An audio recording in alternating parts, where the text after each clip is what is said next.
Assalamualaikum warahmatullahi wabarakatuh. Selamat pagi, Benur semua. Ketemu lagi dengan aku, Wulan, dan Aku Imah. di Ngopi Mas, ngobrol happy bareng Humas episode ke-8. Hari ini kita bahas apa nih, Im? Nah, ya kakak, hari ini kita bahas tentang media monitoring. Ya, ini penting banget ya, Im, karena banyak banget manfaat dari media monitoring ini. Kita udah kedatangan nih pakar media monitoring di BKKBN. Halo Kakak Tio. Halo kakak Tio, ini juga Halo. yang menjadi ikon Ngopi Mas. Kak Tio, nama aslinya Trisetyo Rahmanto, MSI, Subkoordinator Analis Berita dan Pendapat Umum. Ini Kak Tio, langsung nih ya, sudah berapa lama berkecimpung di analisis berita dan media monitoring nih Kak? Kayaknya udah kayak lama banget. Ahlinya lah, Darah daging. KBN, MBR. Suaranya jelas ya? Ya jelas. Ya, Assalamualaikum warahmatullahi wabarakatuh. Waalaikumsalam Mbak Ima. warahmatullahi wabarakatuh. Terima kasih sudah diundang ini. Cara ngopi Mas. Kalau bicara sudah berapa lama sejak humasnya ada gitu. Jadi memang sejak humas ada di BKKBN ya saya ada di bagian analisis berita gitu ya, tukang clipping kalau zaman dulu gitu. Sejak 2011 apa ya, atau 2011 mungkin. Sejak humasnya ada, waktu itu di Biro Hukum Tata Laksana, dan itu mulai dari situ jadi tukang clipping gitu Mbak Ima. Gunting-gunting gitu ya. Tukang gunting, tukang tempel. Udah lama banget loh, dari gunting-gunting loh sampai sekarang komputer. Tukang gunting, tukang copy paste gitu. Iya gitu. Bisa dikasih tahu nggak Kak Tio nih manfaat dari media monitoring itu, dan kenapa sebuah organisasi atau instansi harus punya media monitoring ini ya? Aku udah nyiapin sedikit materi ya, mungkin bisa aku share ya. Oke, silakan Bentar. Kak. Mau ya, Kakak Tio sendiri apa? Oh iya.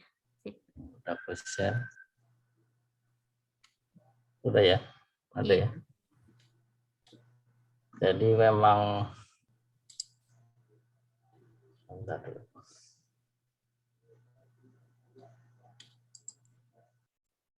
Jadi memang saat ini itu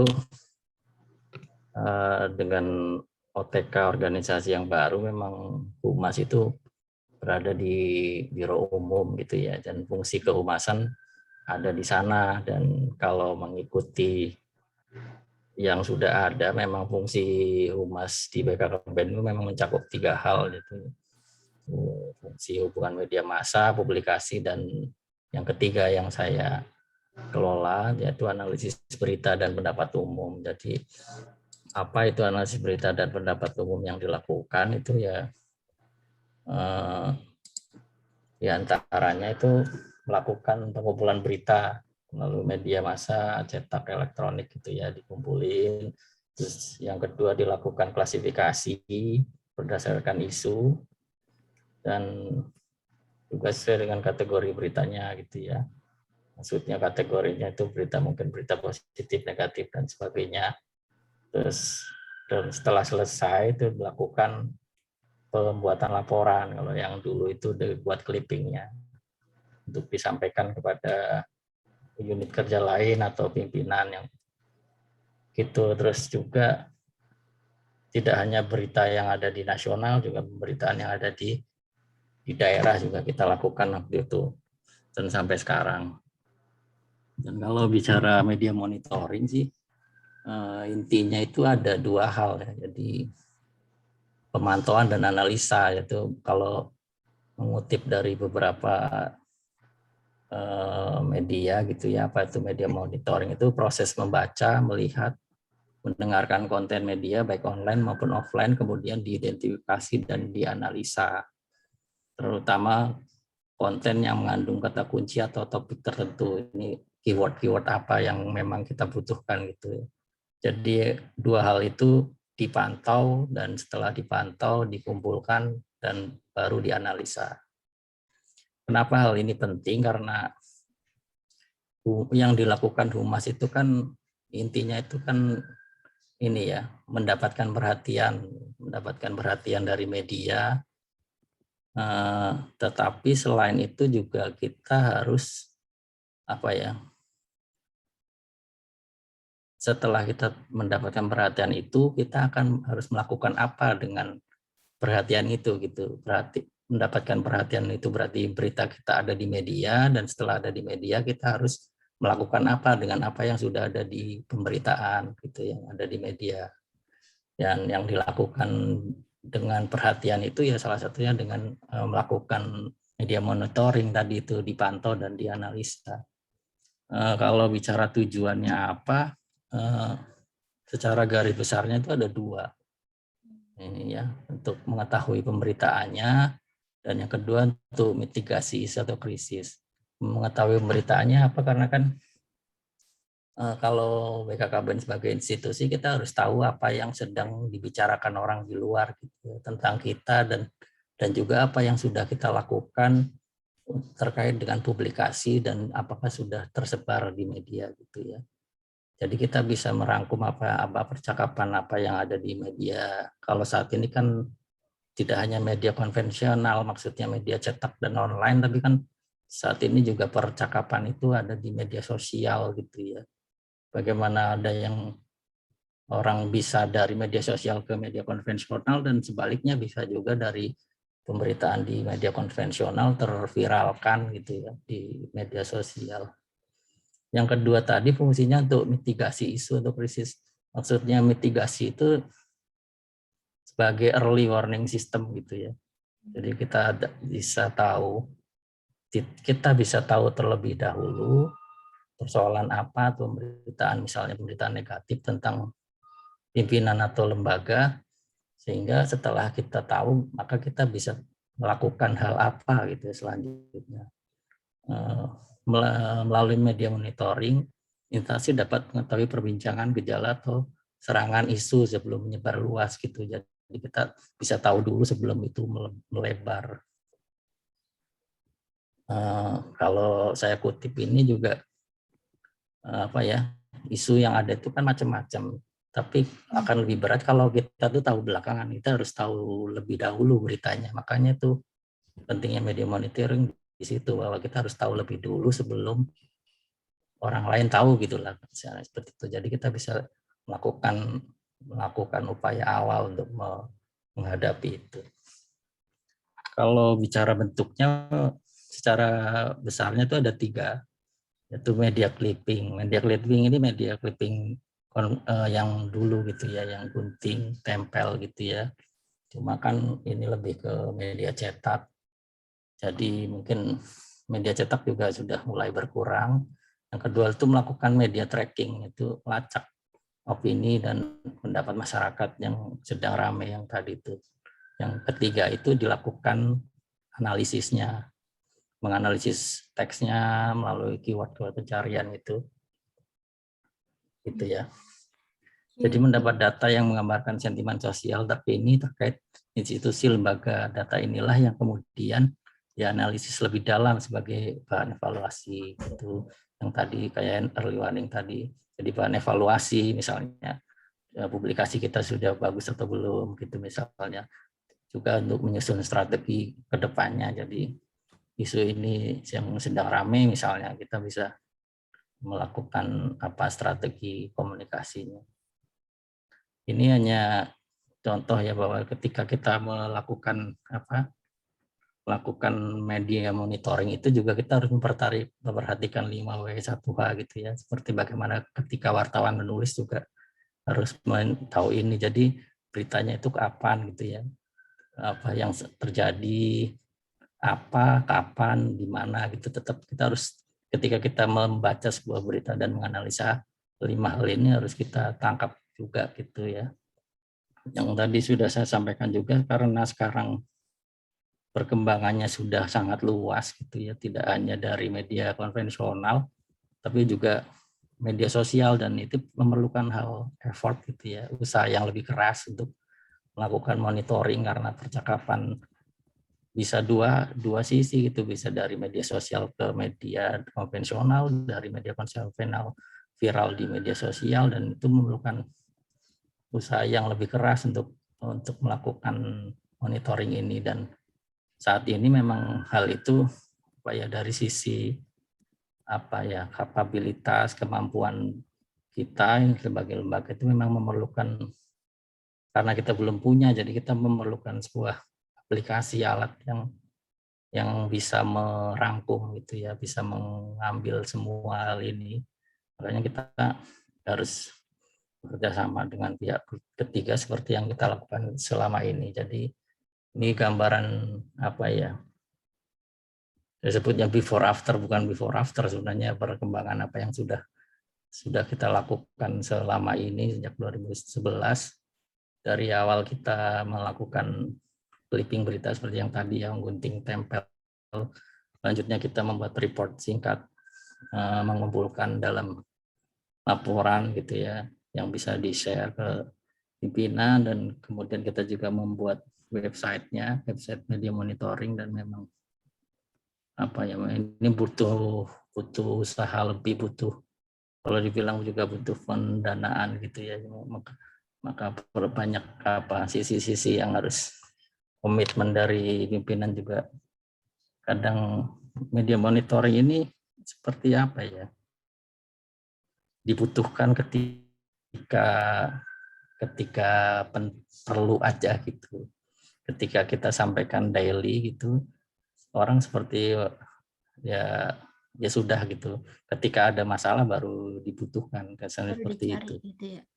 Baru dicari, kalau seharusnya memang belum jadi, ya mungkin itu perlu usaha kita untuk menyampaikan juga harus ditingkatkan dan sebagainya. Jadi pimpinan belum, mohon maaf ya, mungkin masih belum aware gitu, tapi kan saat ini juga mungkin teman-teman juga sudah berusaha dengan melalui media center, jadi mulai aware gitu ya, bahwa kita sudah memiliki media monitoring dan bisa kita manfaatkan gitu.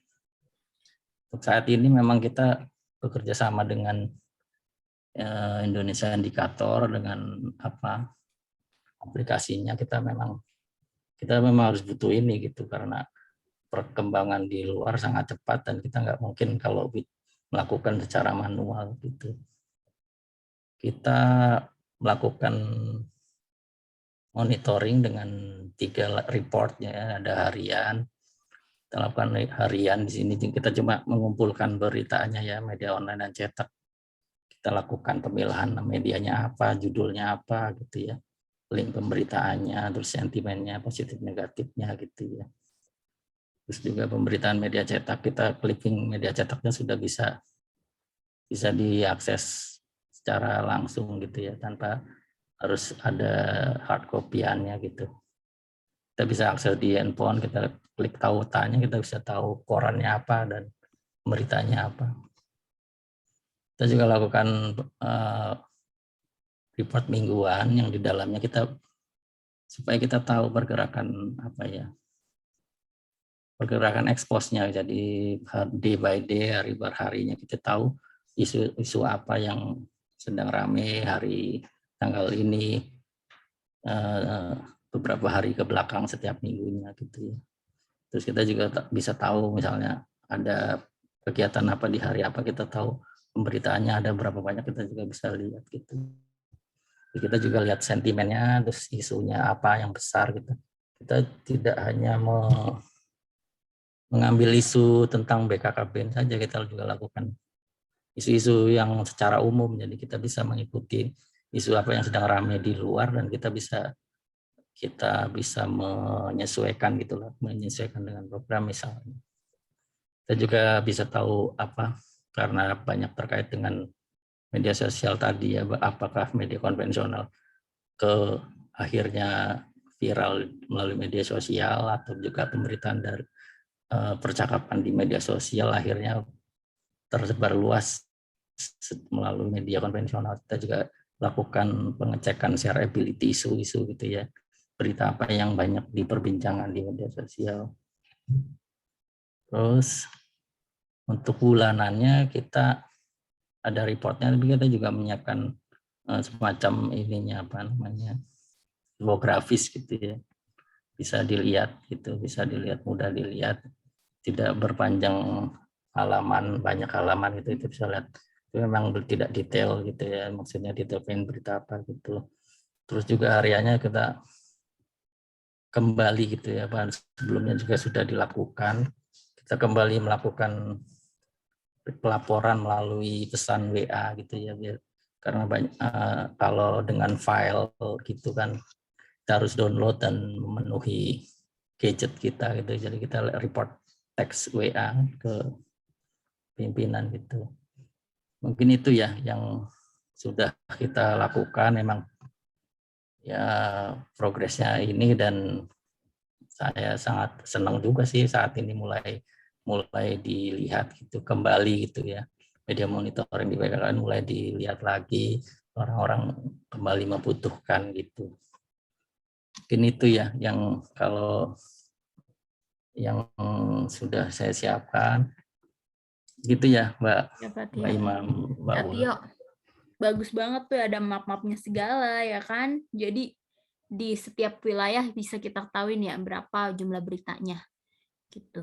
Iya, jadi bisa tahu, karena kan kita juga memantau apa, karena BKKBN ada di perwakilan di setiap provinsi ada, dan juga di sana ada humasnya, makan sana juga bekerja, tidak hanya di pusat, teman-teman humas di daerah juga bekerja, jadi bisa tahu humas perwakilan mana yang aktif gitu. Kita hanya bisa melihat dari sisi pemberitaannya gitu. Setiap tahun juga yang dilakukan Mbak Ul kan juga gitu ya, kita memberikan penganugerahan ke teman-teman humas. Ini juga menggunakan media monitoring ini untuk bisa menilai itu, Mbak Ima. Oh. Nih Pak Tio. Kalau itu apa untuk jumlah minimal per hari itu biasanya kira-kira rata-rata berapa ya berita per hari gitu? Pasti ada ya di setiap provinsi, itu pasti ada ya. Setiap hari pemberitaannya ada gitu ya, karena yang kita grab kan tidak hanya pemberitaan secara apa ya, maksudnya berita full BKKBN, full program ya. Semua yang hanya mention, orang bilang hanya mentionan saja juga kita ambil, karena kalau media monitoring itu semua percakapan, walaupun ya menurut orang itu kecil, itu kan penting itu. Kita dimention berarti kan orang aware, orang membutuhkan atau orang itu memperhatikan BKKBN, makanya itu diambil. Maka kalau bicara ada, pemberitanya ada gitu. Setiap hari ada, kalau provinsi mungkin enggak ya. Kalau provinsi biasanya per event, biasanya mereka baru nongol pemberitanya gitu ya. Kalau di pusat kan banyak itu. Jadi walaupun cuma dimention sedikit aja dengan satu kata tentang BKKBN itu bisa dianalisis juga ya sebenarnya ya Mas Tio. Ya, iya, kalau buat saya yang menganalisis itu sih penting gitu. Tapi kan kalau orang lain mungkin ya kita cuma dimention, tapi itu penting gitu. Kalau dan posisinya di mana, misalnya hanya di bagian bawah atau atas, penting itu. Berarti kan itu kita yang dibutuhkan oleh media monitoring kan itu, kita posisinya di mana. Misalnya saat ini kan pemberitaan lagi banyak yang Menteri Keuangan gitu kan, kita dimention, oh berarti kan kegiatan, karena kita mendapatkan tugas stunting dan sudah sampai ke Menteri Keuangan, berarti kan misalnya penganggaran gitu, penanganan stunting itu kan udah sampai sana gitu. Ibu Sri Mulyani juga sudah paham gitu, sudah sampai tahu gitu. Itu sih. Jadi kan bisa dilakukan apa selanjutnya gitu. Pimpinan melakukan apa dan unit terkait melakukan apa. Berarti sudah diketahui ya sama kementerian lain gitu ya. Program kita udah program diiniin kita. ya kan, udah tersosialisasi dengan baik berarti Iya.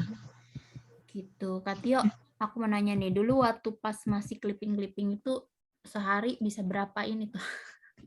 Bagus gitu bayangannya. Masa lalu Ima nanyanya. Kalau itu koran itu kan kita langganan. Kalau waktu itu kan koran masih banyak ya, koran nasional itu masih banyak. Jadi mungkin belasan koran harus saya baca tiap hari. Bukan baca, Jadi membaca pinter cepat. ya. Jadi pinter ya Kak Membaca Tio cepat ya. dan kadang Keren Jadi Kak Tio. ngotak gitu analisis beritanya. Gue sampai sekarang tuh nggak harus paham. Kalau kita kan taunya digital ya. Tinggal terima membaca beres. Kalau cepat. Tio bisa. Iya. Iya, Terasa. tapi kan kadang karena waktu itu juga sedikit orang, jadi kita sangat terbantu dengan teman-teman mahasiswa, teman-teman SMA gitu ya. Nah kita juga terbatas, jadi gitu. Ya, tugas saya lihat cek baca ada nggak, kalau nggak ada gitu. Teman-teman yang lain menggunting tempel gitu. Yang makin kalau membaca koran sih sedikit ya kan, pemberitanya juga nggak terlalu banyak gitu kan. Kita juga kalau sudah biasa baca kan kita tahu posisinya gitu. Berita BKKBN ada di halaman ini biasanya gitu. Jarang gitu. Kalau Kompas ada di bagian mana, humaniora itu langsung ke situ. Benar lebih cepat. Yang jadi persoalan itu kan karena kita harus memantau yang online gitu. Dan 24 jam detik per detik kan ada yang terbaru gitu. Jadi kadang kita harus, karena waktu itu manual ya harus membatasi laporan kita sampai jam berapa gitu. Itu ya gitu sih. Jadi beritanya banyak. Kadang ya dikomplain kok berita ini belum ada di laporan ya karena kita tidak melakukan dengan sistem. Makanya kan saat ini kita butuh sistem itu dan kita belum bisa mengembangkannya gitu. Kita dikomplain kok berita ini belum ada di laporan. Tapi udah Karena kemajuannya udah sangat iya,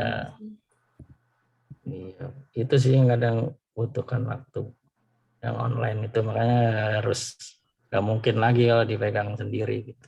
Iya. Harus pakai aplikasi sistem gitu. Iya. Itu. Terus Tio nih, mau nanya lagi, biasa pimpinan tuh minta laporannya tuh selain yang kalau bulanan sama mingguan kan pasti dikasih, apa pimpinan minta juga yang harian tadi Kak Tio bilang harus tiap hari. Terus kalau sekarang kan ya kayak era digital ini tuh makin negatif makin viral. Itu gimana tuh menurut Kak Tio? Justru sekarang yang negatif itu lebih cepat viralnya dibandingin positif, sedangkan banyak pimpinan-pimpinan gitu kan yang mau tuh program kita jadi viral gitu. Itu agak kesulitannya. Itu menurut Kak Tio sendiri gimana? Bad news is good news ya. Yes. Ya itu bad news is good news.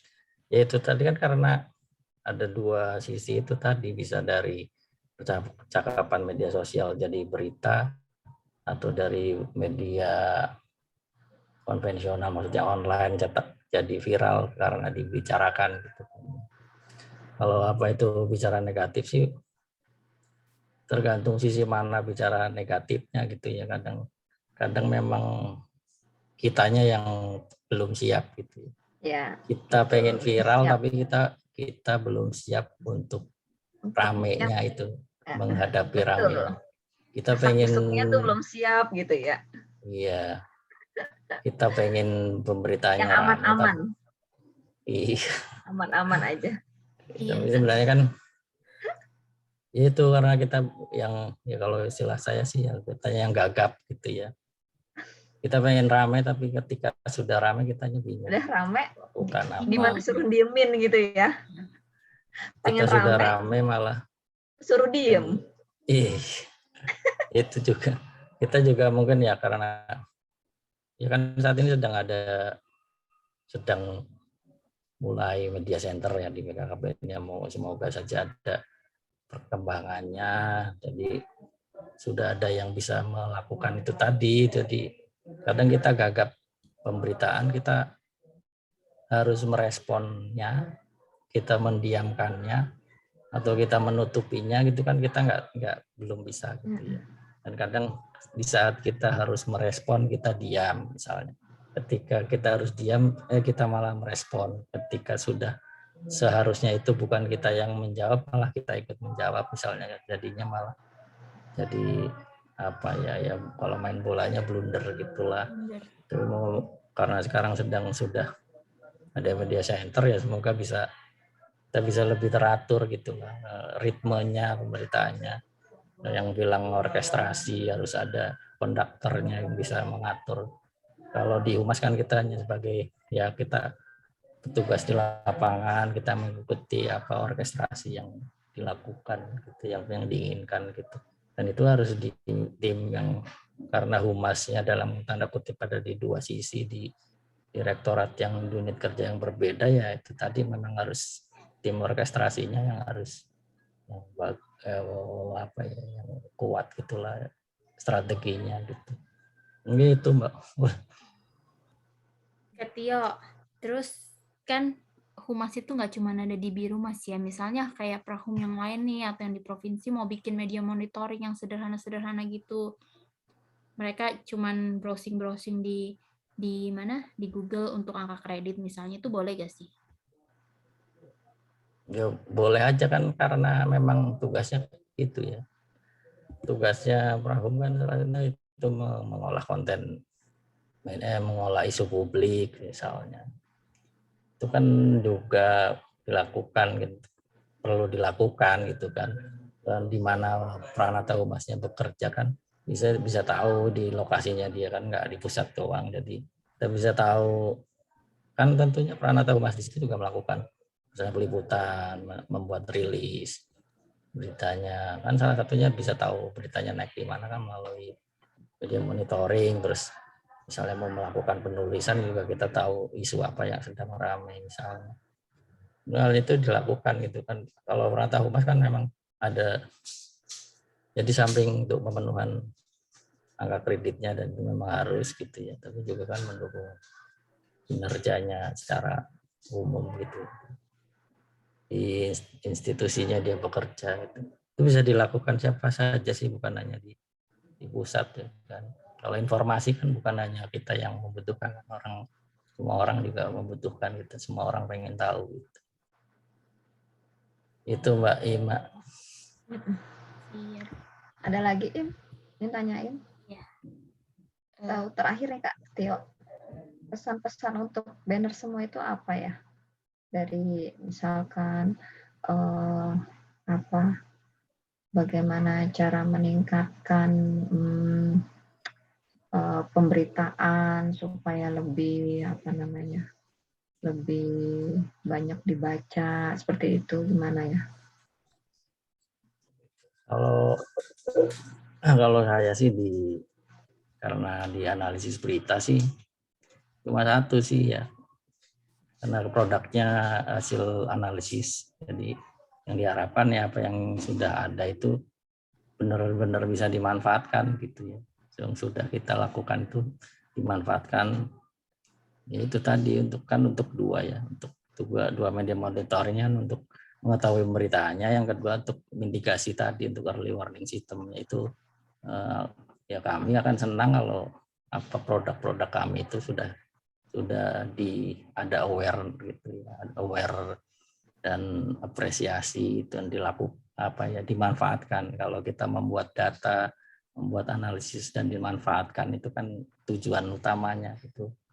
Kalau itu sih kayak gitu ya, kita sudah punya analisisnya, silakan dimanfaatkan. Terus juga ya itu sih intinya itu, kalau meningkatkan pemberitaan kan ada banyak hal gitu ya, banyak hal yang harus diperhatikan. Misalnya kalau hanya untuk menarik orang ya harus judulnya yang menarik gitu ya.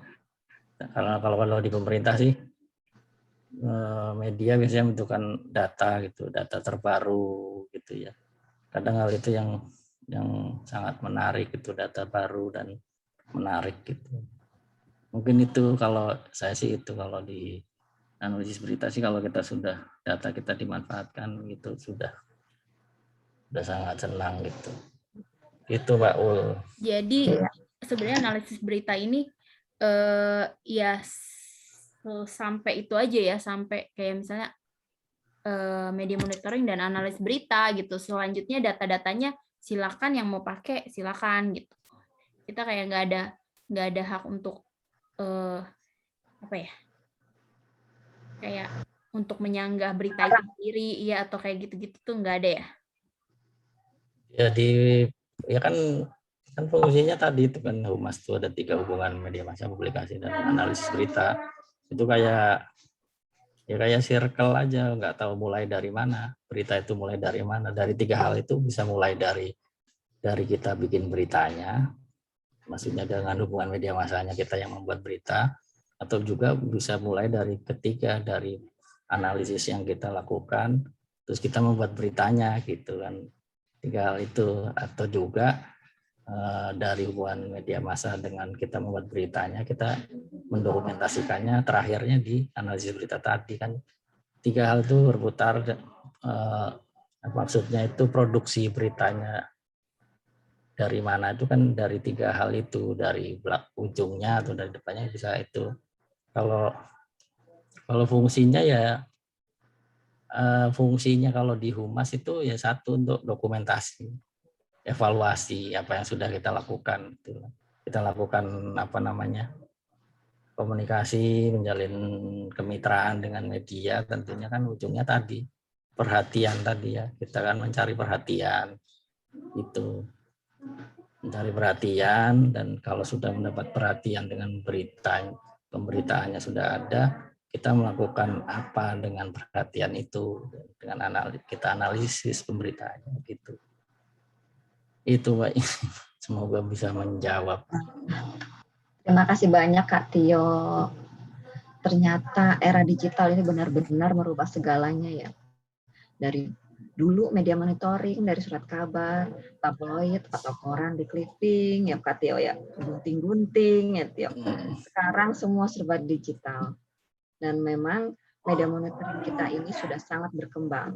Seperti yang Kak Tio bilang tadi, yang viral dan yang lain sebagainya bisa dicek, diolah isunya. Oke, Kak Tio, keren Kak Tio.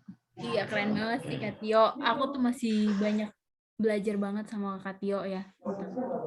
Soalnya susah banget analis berita sebenarnya. Media monitoring dan analis berita juga tidak semudah itu. Yang seperti aku bilang tadi itu susah ya. Kita tidak hanya browsing berita tiap hari di Google, tapi juga untuk mitigasi isu, terus buat lihat berita positif negatifnya, buat framing instansi kita juga. Terima kasih sekali lagi Kak Tio udah mau. Soalnya dulu-dulu nih setiap dipanggil ke sini nggak pernah mau. Baru kali ini Paul jadi host baru mau. Ada temennya. Ini belum. Kan karena itu tadi kan, karena sudah merasa dibutuhkan, makanya udah saatnya ya. Oh gitu. Untuk disampaikan. Seperti itu. Jadi emang ternyata media monitoring BKKBN memiliki banyak kemajuan ya sampai saat ini. Dari yang dulu masih, aku ingat banget tuh yang dulu kita pakai apa sih yang beritanya tuh dikit banget gitu kan, sampai nggak sampai ke pelosok daerah. Sekarang tuh bener-bener banyak banget, sampai ribuan. Iya ribuan ya. Yang tadi Kak Tio bilang sampai ada map itu, dan setiap ini ada, setiap harinya tuh banyak gitu. Ada. Walaupun cuma di-mention sedikit doang, tapi itu berperan ya. Seperti orang kerja ya, kerja sedikit juga, tapi kan juga ikut memajukan instansi gitu. Kerjaanmu besar apa dikit, tapi tetap aja kita tetap ini berkontribusi lah ya. Itu. Iya, ini. Oke, Kak Tio. Terima kasih untuk teman-teman banners yang mau tanya-tanya, bisa banget nih langsung komen ya di kolom komen, jangan lupa. Iya, sip. Jangan lupa juga like, komen, like juga. Binar semua. Akhir kata. Assalamualaikum warahmatullahi wabarakatuh. Makasih Kakak Tio, Ima. Thank you.